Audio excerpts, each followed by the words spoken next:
Fatihah.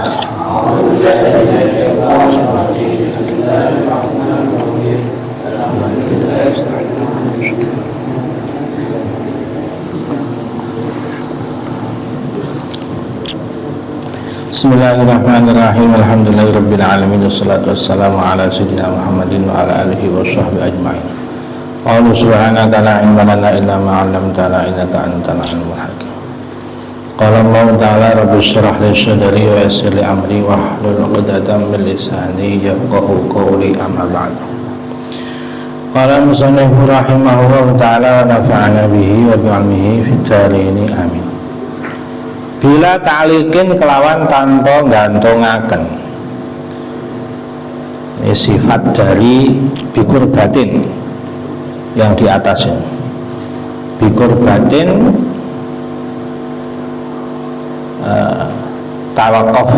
tawakofat ala lafdi. Bikur batin kelawan keparak bila ta'liqin kang kelawan tanpa gantungake. Maksudnya kemarin tidak batal sholat kalau melafadzkan dengan bahasa Arab sesuatu yang kurbah, mendekat kepada Allah. Misalnya nazar. Nazar itu kan dalam rangka ibadah, mendekat kepada Allah, memerdekakan budak di tengah-tengah sholat. Mengucapkan itu tidak batal kalau dengan bahasa Arab. Misalnya saya nazar, nazar itu sodakoh, nazar itu sholat. Saya nazar sholat, nazar sodakoh di tengah sholat tidak batal. Atau memerdekakan budak. Nah, taktu fulan, saya merdekakan budak fulan. Taktu fulanah, saya merdekakan budak laki-laki, budak perempuan, misalnya di tengah sholat. Tidak batal kalau bila ta'liqin kelan tanpa gantungaken. Kalau dengan menggantungkan berarti batal.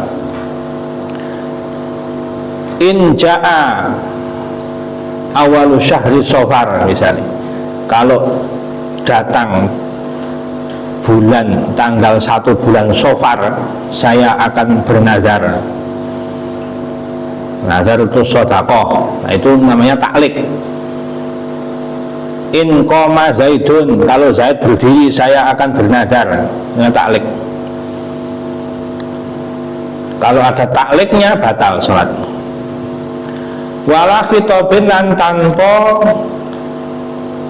ngitobi, ngomongi. Khitab itu mengajak bicara. Di makhlukin maring siji makhluk fihima ing dalem kurbah wa du'a. Kurbah wa du'a. Kemarin doa tidak batal kalau tidak doa yang haram. Seperti doa kok Allahumma ja'alni nabiyya, jadikan saya nabi ya Allah. Itu doa yang enggak boleh. Dan juga kurbah, dua-duanya ini tidak batal kalau tidak ada ta'liq dan mengajak bicara kepada makhluk.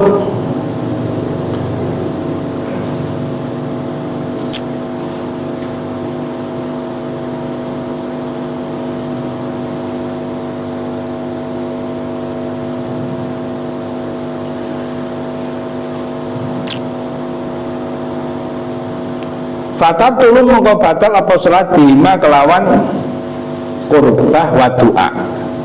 Inda ta'liqi inda nalikane gantungaken. Kalau ada unsur ta'liq batal. Contoh kain syafa kaya lamun paring waras sapa Allah maridi ing lara ingsun fa alaya mongko iku atas ingsun aitku apa bantai merdekakan budak. Kalau Allah menyehatkan saya berarti ta'liq, maka saya akan memerdekakan budak. Nazar ini, tapi dengan ta'liq. Kalau Allah menyehatkan saya, ini batal.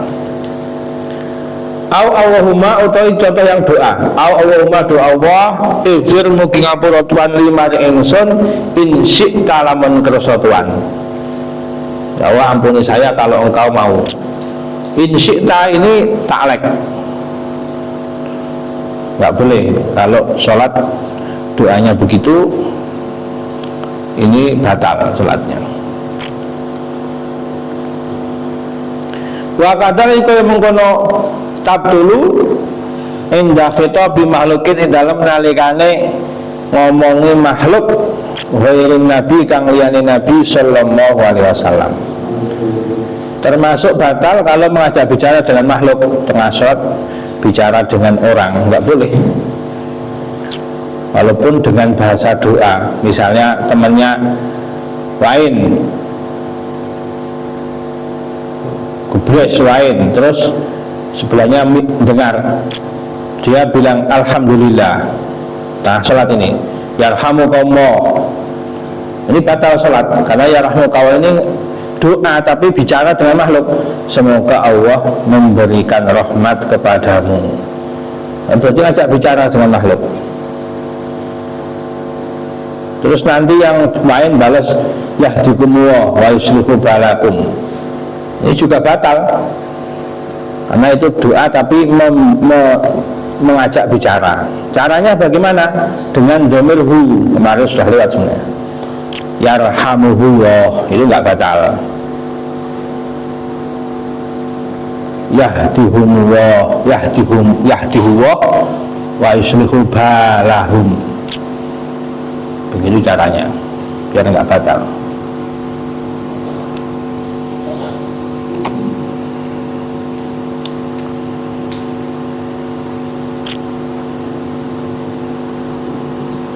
Ghairi nabi, sa'liyane nabi sallallahu alaihi wasallam, kecuali bicara dengan nabi. Kalau dengan nabi ini keistimewaan, pengecualian, tidak batal. Misalnya ketika salam dalam tasyahud, assalamu alayka ayyuhan nabi wa rahmatullahi wa barakatuh, itu kan hakikatnya bicara dengan nabi itu. Assalamu alayka, salam untukmu, assalamu alayka ya ayyuhan nabi, wahai nabi, warahmatullahi wabarakatuh, itu bicara dengan nabi itu ketika tasyahud, itu nggak batal. Ini pengecualian. Dan para ulama menyamakan dengan semua nabi. Andaikan besok Nabi Isa turun dari bumi, terus ngajak bicara orang sholat, itu jawabi nggak batal. Ini pendapat yang dinukil dari Imam Al-Azra'i. Bicara dengan Nabi ini tidak batal meskipun Nabi sudah wafat.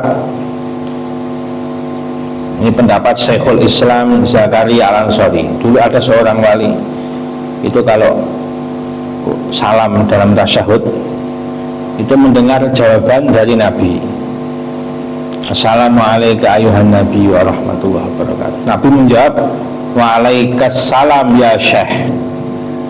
Itu syekh walinya namanya Al-Imam Ali Khalid Qasam, wali yang kalau sholat mendengar bacaan salam dari Nabi, balasan salam dari Nabi. Itu menurut Imam Syekhul Islam Zakaria Al-Ansari tidak batal. Tapi menurut Imam Az-Zarkasi, ketidakbatalan itu kalau di zaman Nabi masih hidup. Kalau sudah meninggal ya batal, itu menurut Imam Az-Zarkasi. Tapi pendapat ini ditentang oleh para ulama mutaakhirin.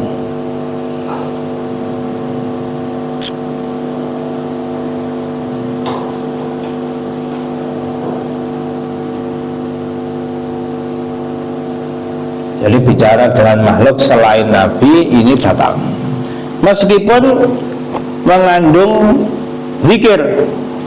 Misalnya orang ngomong dengan sebelahnya, subhana rabbi wa rabbuki, misal begitu, subhana rabbi wa rabbuka wa rabbika, subhana rabbi wa rabbika, nah suci Tuhanku dan Tuhanmu. Bicara seperti itu batal sholat ini. walau inda simai lan senajan ing dalem nalikane krungune musolli li dzikrihi maring nutur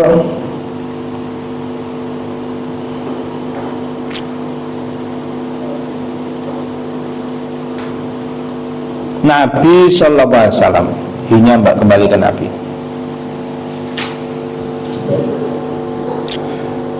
Misalnya dengar pas sholat, dengar ada orang menyebut Nabi, terus dia spontan assalatu wassalamu alaika ya Rasulullah, misalnya begitu, sallallahu wasallam alaika ya Rasulullah, itu enggak batal. Jadi menurut Imam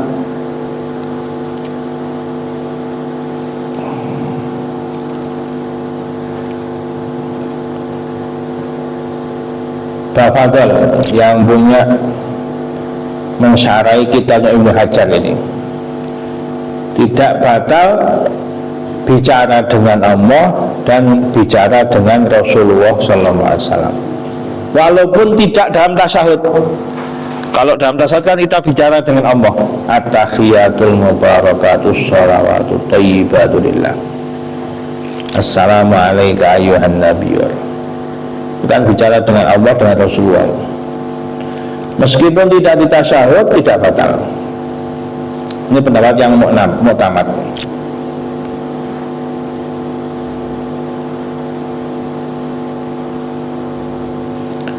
Tapi menurut Imam Al-Adnawi, kalau di selain tasyahud batal. Ini khilaf.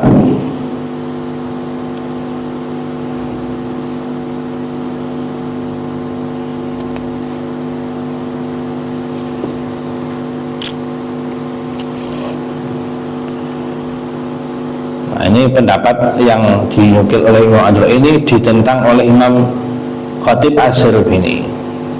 Kata beliau, ya gak batal. Buktinya ketika Fatihah itu kan bicara dengan Allah, iyyaka na'budu wa iyyaka nasta'in, itu kan bicara dengan Allah. Hanya kepadamu ya Allah saya menyembah, hanya kepadamu ya Allah saya minta pertolongan. Itu kan bicara dengan Allah.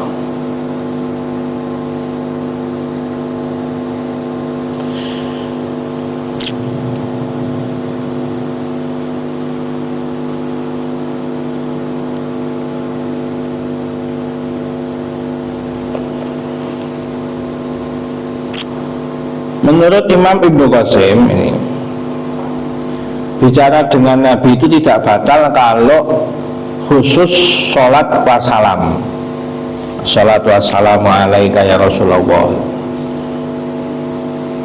sallallahu wasallam alaika ya Rasulullah. Kalau selainnya ini perlu pertimbangan, ini kata Ibnu Qasim. Alal aujahi ing atase kaul kang luweh duweni wajah. Nahwu sepadane contoh nadaratu nadar ingsun laka maring sira bikada kelawan mengkini. Nah, salat dia bicara dengan sebelahnya, saya bernadar akan memberimu segini, memberi bikada dengan harta segini misalnya. Ini batal.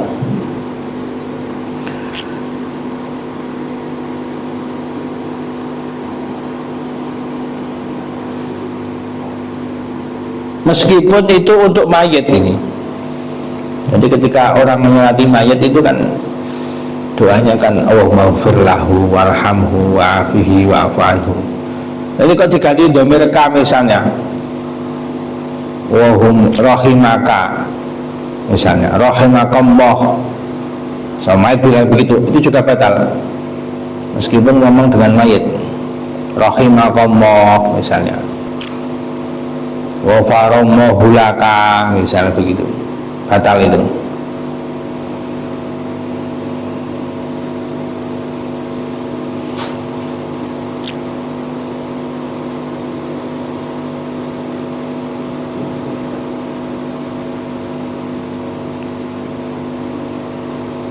Kecuali kalau mendoakan buruk dengan setan. Ini ada pendapat yang akan tidak batal, karena Nabi pernah ketika sholat diganggu setan, hadis masyhur itu. Terus Nabi itu bicara dengan setan, al-anuka bila'natillah, gitu. Saya melaknatmu dengan laknat dari Allah. A'udzubillahi minka, saya minta berdoa Allah padamu darimu. Itu Nabi pernah diganggu setan, setannya dilaknat ketika sholat Nabi itu. Terus kata Nabi, andaikan saya tidak malu dengan saudara saya Nabi Sulaiman, maka ini setan sudah saya pegang, saya tangkap, biar jadi mainan anak-anak kecil di Madinah. Tapi karena Nabi itu sungkan dengan Nabi Sulaiman, karena dulu Nabi Sulaiman doanya minta sama Allah, mulkal la yang bagi li ahadin min ba'di. Saya dikasih mukjizat yang seyogianya tidak lagi ada setelah saya, yang punya mukjizat sehebat itu. Yaitu apa? Bisa ngomong dengan jin, bisa menundukkan setan dan jin. Nah, sebenarnya Nabi Muhammad SAW bisa, tapi karena sungkan dulu doanya Nabi Sulaiman seperti itu, hanya beliau menahan diri supaya enggak menyinggung Nabi Sulaiman. Au rahimakallah, utawa dawuh rahimakallah, muga-muga nasing sira sapa Allah walau limaitin lan senajan iku kedue mayit. Tadi sudah jelaskan, ngomong dengan makhluk meskipun kepada mayit ini batal sholat. Wa yusannu lil muslim wa alam.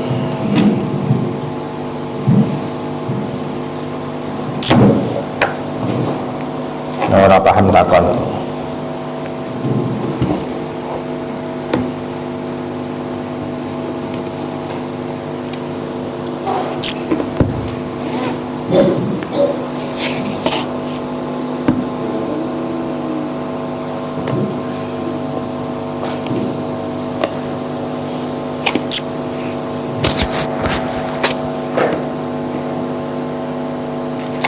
Surat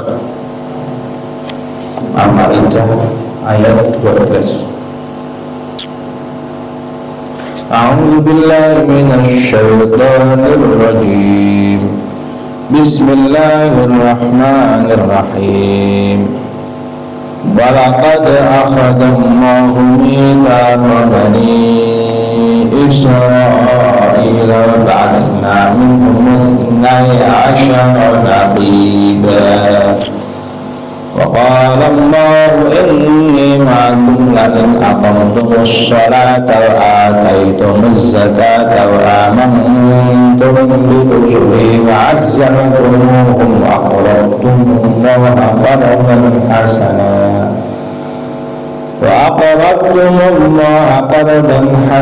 لأكفرن عنكم سيئاتكم ولأدخلنكم جنات تجري من تحتها الأنهار فمن كفر بعد ذلك منكم فقد ضل سواء السبيل. Bismillahirrahmanirrahim.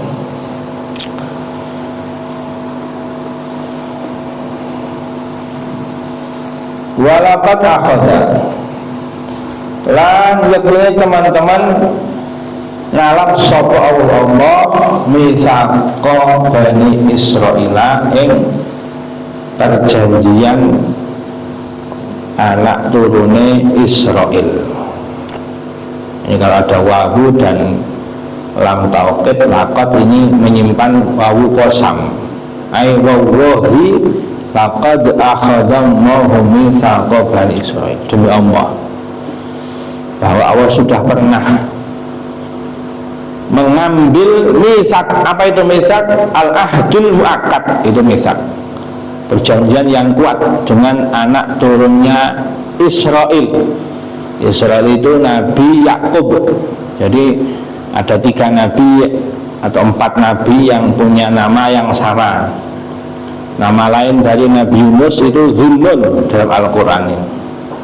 Nama lain dari Yakub bin Ishak itu Israel. Isra bahasa Ibrani itu maknanya abdul, il itu Allah.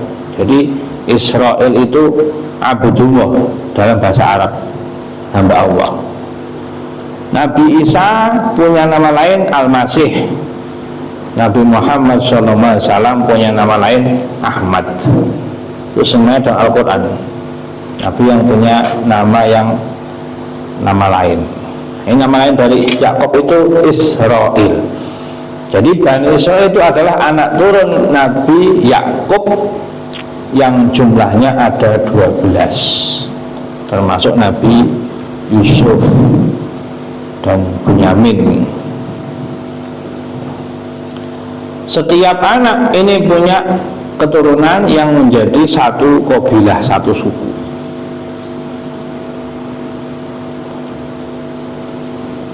Bima kelawan perkara yudkaru kang bakal den tutur apa ma ba'du sause hadal ayat. Apa itu mitsaknya?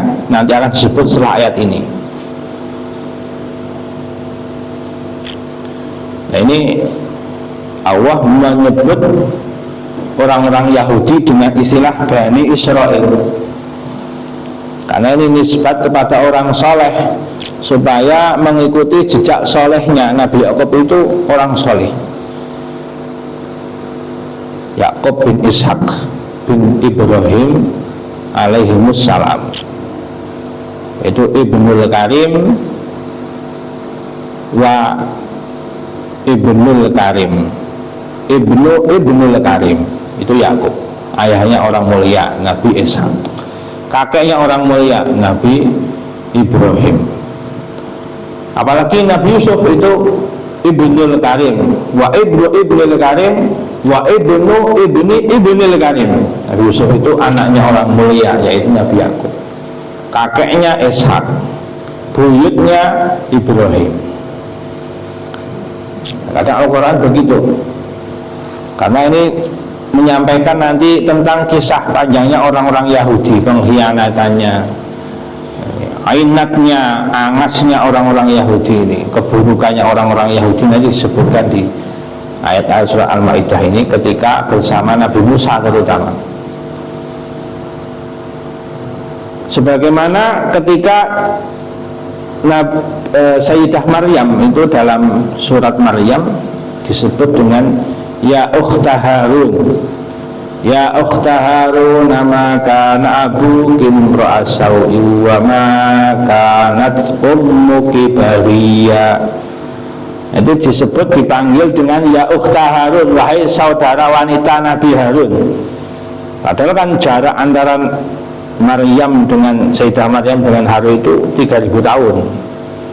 Dipanggil ya ukhta Harun, ini supaya menyerupakan dengan Nabi Harun, karena waktu itu orang-orang menuduh Sayyidah Maryam punya anak tanpa bapak ini berzina. Kembali kepada jalan, kamu ini saudara perempuan Nabi Harun. Nah, itu pun begini, ini orang-orang Israel, Bani Israel Yahudi ini dipanggil seperti itu oleh Allah supaya kembali ke jalannya Nabi Yakub. Banyak sekali menyebut ya Bani Israel, ya Bani Israel dalam Al-Quran.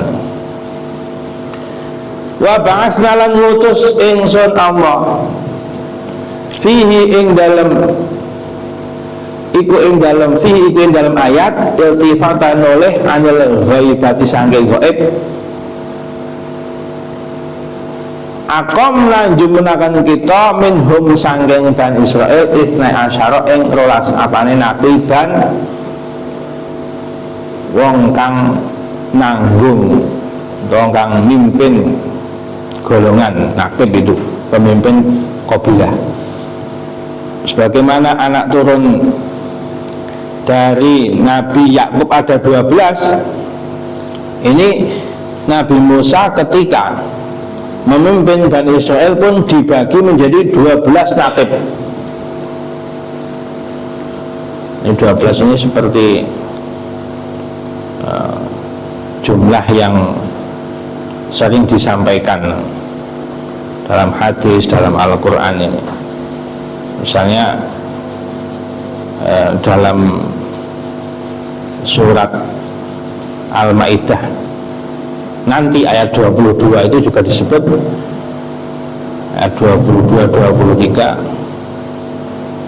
qalu ya Musa inna fiha qauman jabbarin wa inna lan nadkhulaha hatta yakhruju minha fa yakhruju minha fa inna dakhilun qala rajulani minal ladina yakhafuna an'ama Allah. Ini dua orang ay minan nuqaba, jadi 12 orang ini. Nah, ini juga sebagaimana Nabi Yusuf alaihissalam ketika bermimpi itu kan menceritakan qala Yusuf li abihi ya abati inni ra'aitu ahada asyara kawkaba wasyamsa wal qamara ra'aituhum li sajidin. Ketika Yusuf berkata kepada ayahnya Yakub, saya melihat 11 bintang. Berarti 11 itu saudaranya 11 tambah Yusuf 12. Misalnya ketika Nabi Musa itu diperintahkan oleh Allah untuk memukul lautan, waqatta'nahum itsnatai asyrata asbatan umama. Lautan itu menjadi 12 jalan. Jadi lautannya itu ketika mengering ini ada 12 jalan sebagaimana 12 qabilah. Wa auhayna ila Musa idistasqaw qaumuhu anidrib bi'asakal hajar fambajasat min husnata asyrata aina. 12 mata air ini juga simbol dari 12 suku qabilah itu.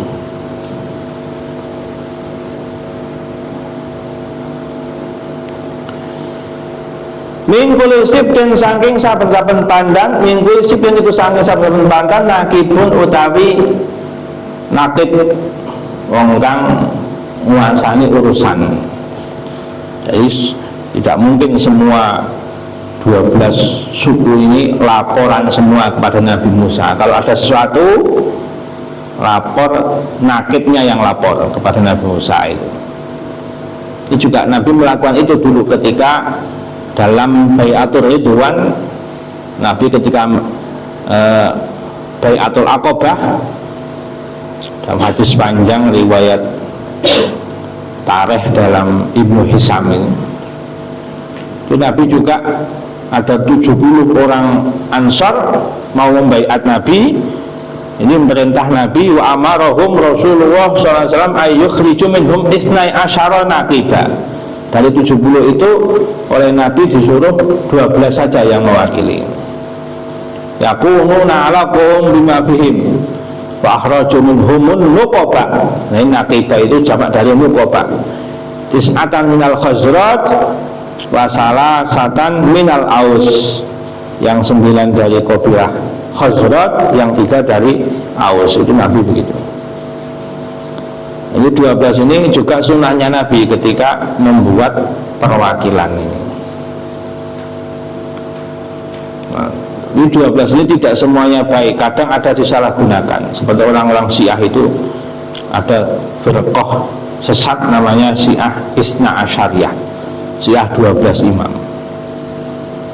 Ini menyesatkan. Ada dalam hadis itu kata Nabi akan muncul 12 munafik. Jadi enggak semuanya 12 itu baik.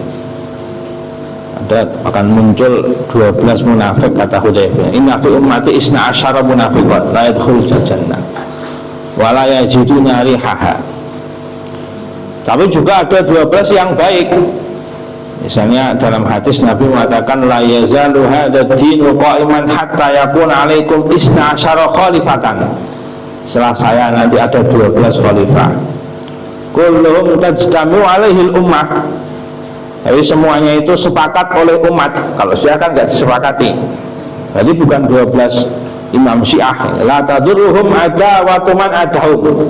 Ini kata Imam Nawawi dan banyak ulama itu ya, mereka yang membawa kemuliaan Islam, yaitu terutama 4 khulafaur rasyidun. Istilahnya ada Khalifah Umar bin Abdul Aziz, ada Khalifah Muhammad Al-Fatih misalnya. Itu ada 12 yang dikatakan oleh Nabi sebagai pemimpin yang adil. Karena dalam riwayat lain kullu tajtami'u alaihil ummah. yakunu ana apa nakib iku kafilan kang nanggung ala kaum atase kaum kafir bila fa iklan nuhani bil ahdi lan janji tausiqatan rono watno alaihi ing atase kaum wa qala lan ngendika awalahum maring Bani Israil Allahu inni ma'akum awas sebab pengalah maring sebab Allah ini saat temen ingsun iku ma'akum semertane sira kabeh bil auni kelawan nulungi wan nusrati lan ya nulungi. Jadi lafaz ma'a dalam Al-Qur'an itu ada dua makna, ma'a atau ma'iyah. Kebersamaan itu ada yang secara khusus, ada yang secara umum. Ada ma'iyah yang secara umum. Ini ma'iyah maksudnya bareng dengan Allah itu, bareng melihat, bareng mengetahui. Contoh, wa huwa ma'akum aina kuntum. Allah itu bersama kalian dimanapun kalian berada. Ini bareng Allah tahu bersama kalian mana begitu. Atau dalam ayat surat Al-Mujadalah misalnya,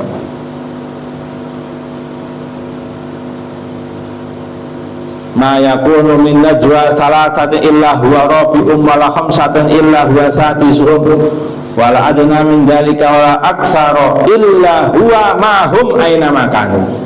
Tidak ada dua orang kecuali Allah yang ketiga, empat orang kecuali Allah yang kelima, lima orang kecuali Allah yang keenam, atau lebih banyak atau lebih sedikit, illa huwa ma'hum aina makanu. Allah bersama mereka. Ini ma'iyah yang umum. Tapi dalam ayat ini itu ma'iyah yang khusus. Jadi kalau kalian ini nanti melaksanakan yang lima ini nanti, misak lima ini, Allah bersama kalian, maksudnya aibil auni wan nusrah, menolong, membantu. Misalnya Allah dalam surat tentang perkataan Nabi kepada Abu Bakar ini, innallaha ma'ana la tahzan innallaha ma'ana. Abu Bakar jangan takut, Allah bersama kita. Ini maksudnya bil auni wan nusrah, menolong, jangan khawatir, Allah menolong kita. Atau perkataannya Nabi Musa dalam surat Asy-Syu'ara, qala kalla inna ma'aya rabbi sayahdin.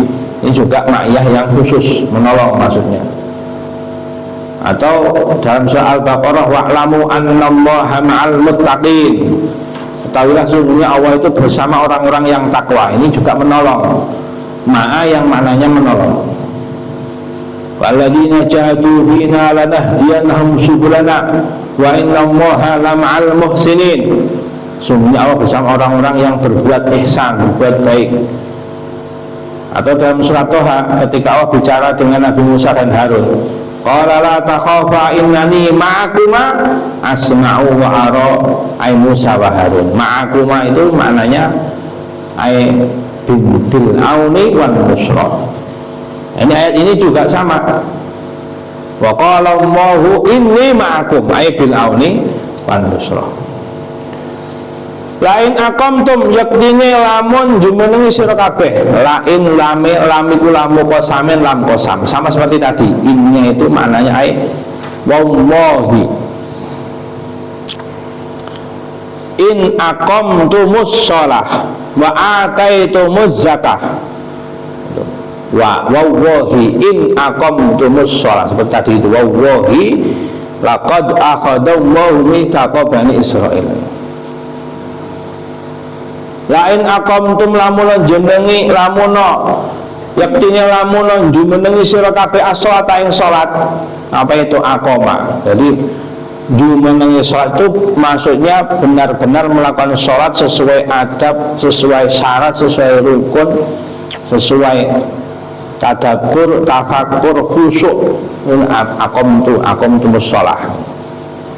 Dalam hadis ketika Sayyidah Aisyah itu, hadis Bukhari Muslim, ketika menceritakan asbabul wurud tentang keturunnya kekeringanan tayamum itu, Nabi dengan para sahabat di tempat namanya Baida au Bidatil Jais.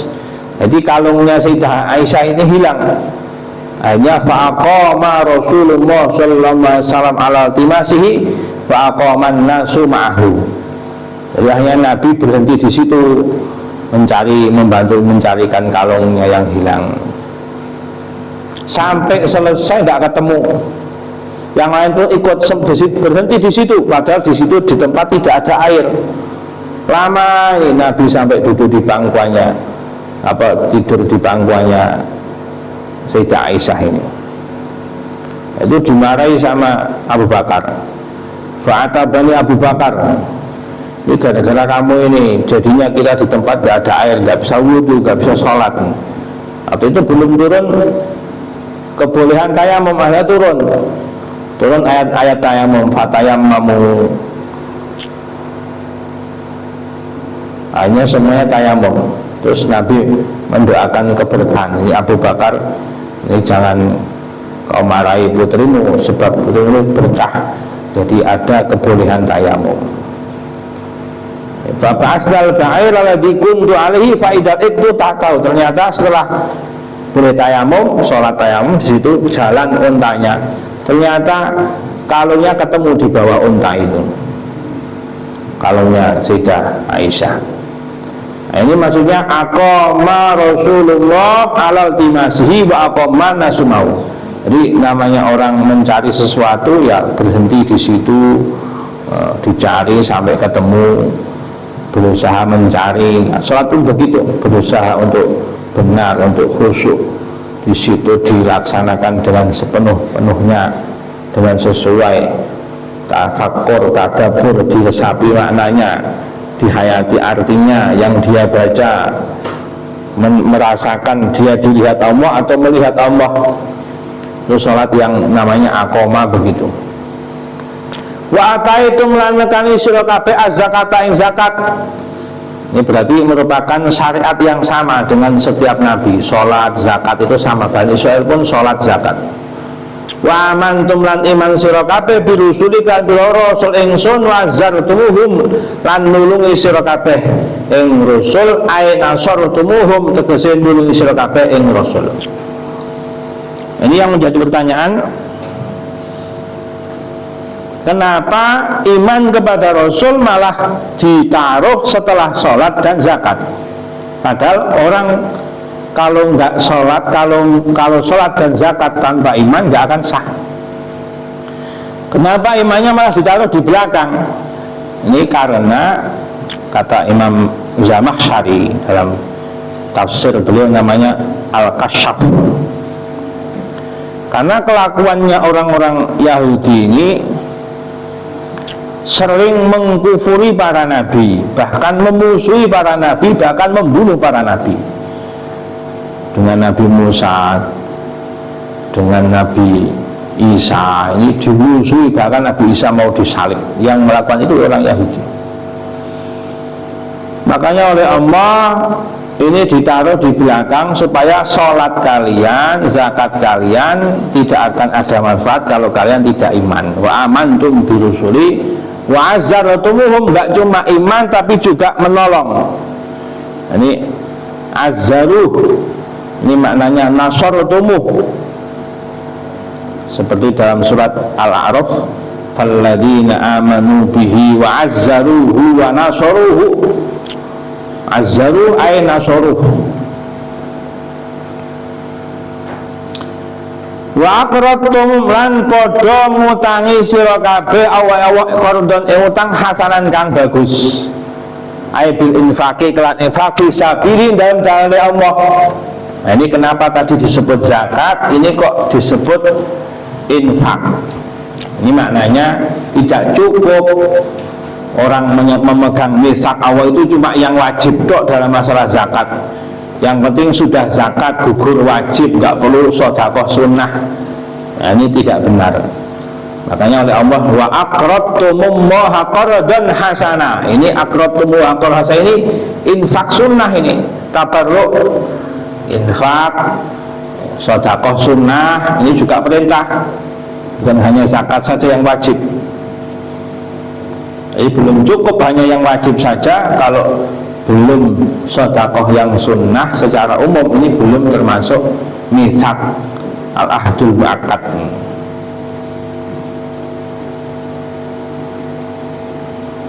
Bagaimana Allah ini memberi perumpamaan, memberi label orang kalau sedekah itu seperti mengutangi Allah. Namanya mengutangi itu pasti wajib dibayar, apalagi Allah yang dihutangi pasti akan dibayar, maksudnya begitu. Ini bagaimana Allah kemuliaannya, Allah ini fadlnya, anugerahnya itu memuliakan makhluknya yang bersedekah infak sunnah itu dengan bahasa menghutangi. Berarti pasti akan disaur oleh Allah, tak usah khawatir. Katakan sampai Nabi ketika perintah kepada Sayyidah Aisyah ini,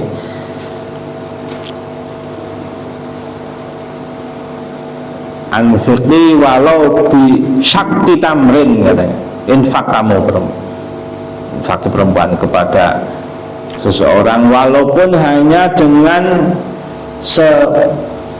sesikar kurma, satu kurma disikar, bisik tamrin.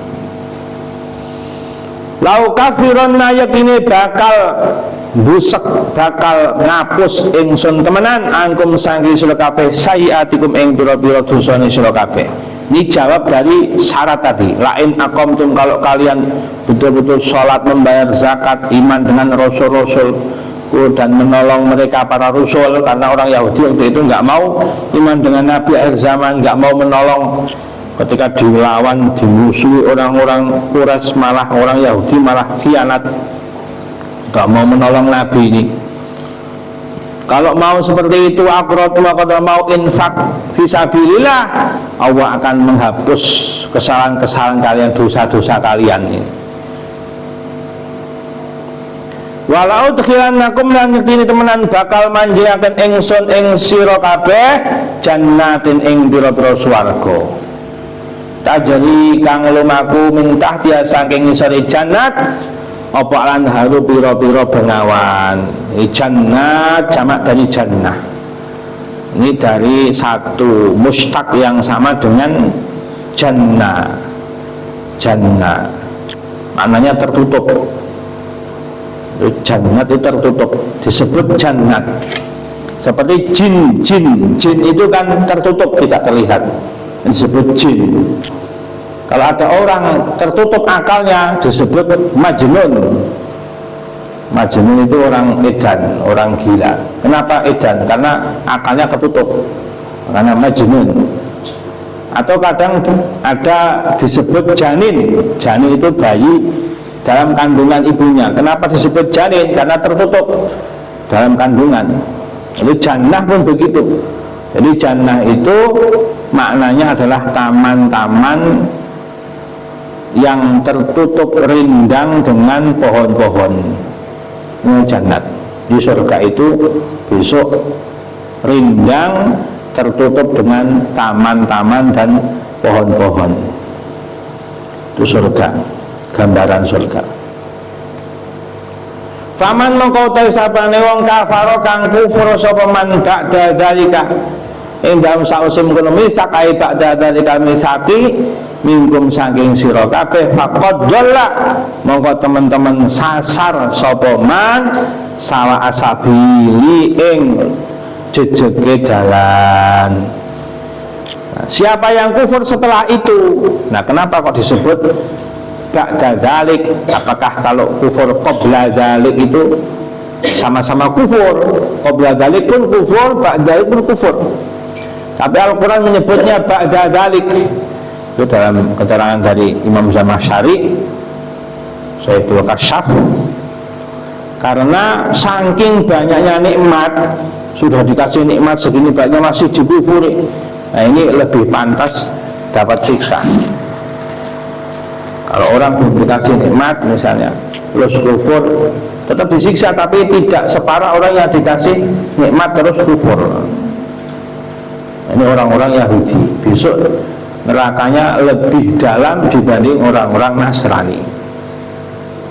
Karena orang-orang Nasrani kufur tapi mereka tidak inat, tidak melawan, tidak angas. Kalau orang Yahudi itu kufurnya inat, sudah tahu benar tapi dikufuri, itu orang Yahudi.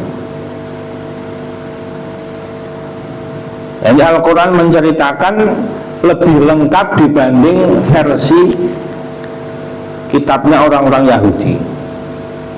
Dalam surah An-Naml, inna hadzal qur'ana yaqussu ala bani Israila aktsarul ladzi hum fihi yakhtalifun.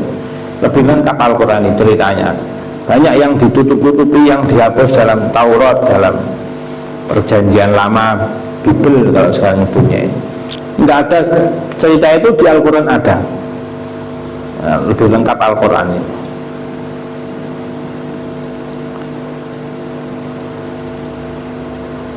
Nah, bagaimana orang-orang Yahudi ini ceritanya panjang, nanti ada sebutannya ini. Ketika mereka ini setelah menyeberang Laut Merah diusir oleh Fir'aun, itu 12 golongan ini dikasih air dari 12 mata air, terus nyebrang dari Mesir ke Palestina. Waktu itu pasnya dikuasai oleh kaum namanya Mamalik, Al-Amalikoh. Ini orang-orang yang besar, yang tinggi-tinggi. Tapi kadang ada sebagian tafsir yang berlebihan. Katanya orang Amalikoh itu saking besarnya, saking kuatnya, sampai bisa mengambil ikan dari lautan, terus dijemur di matahari, saking tingginya katanya. Nah, itu kata para ulama, ini cerita yang berlebihan. Jadi yang paling tinggi makhluk itu Nabi Adam, tingginya 60 ziro, sekitar 30 meter. Nah, besok ahli surga semuanya ini tingginya seperti Nabi Adam.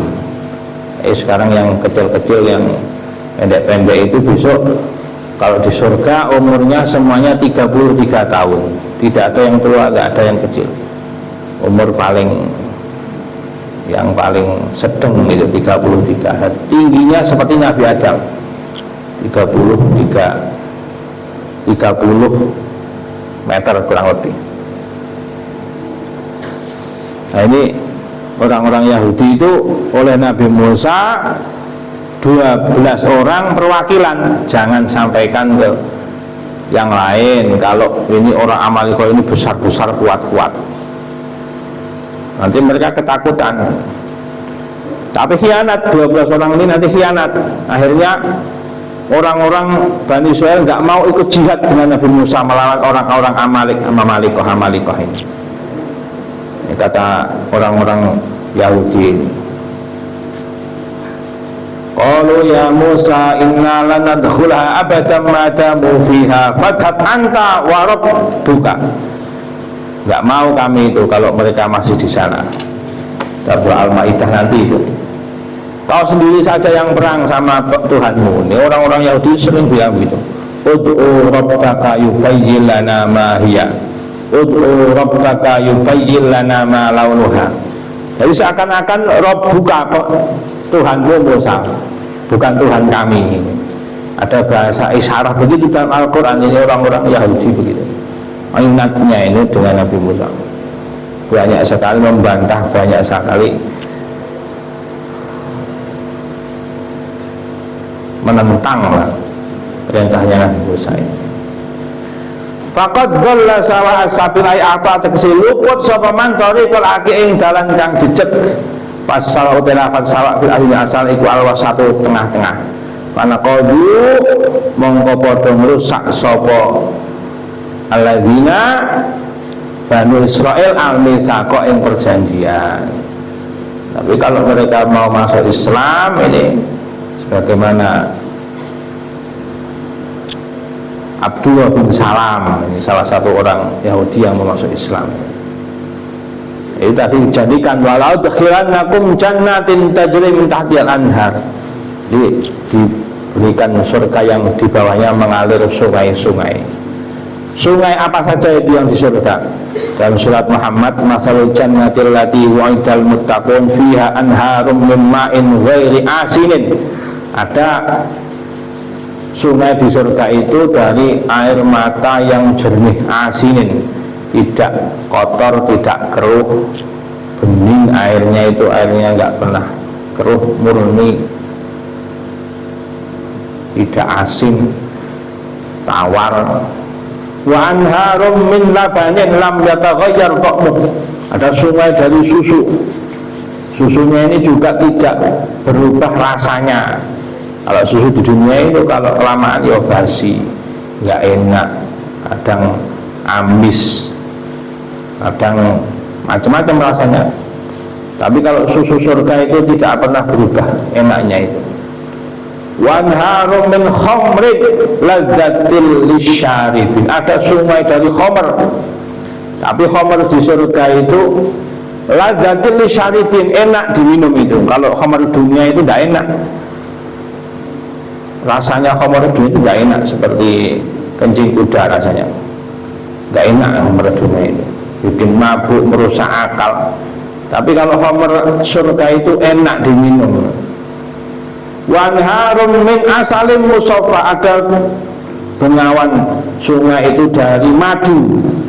Jadi madu di surga itu tidak kental seperti dunia ini, bisa mengalir seperti air. Pokoknya isinya surga itu serba enak. Walahum fiha min kulli samarat wa maghfiratan min rabbihim. Ini isinya anharul jannah. Semoga kita semua termasuk ahlul jannah. Qala ta'ala wa bima nadhihim mitsaqo.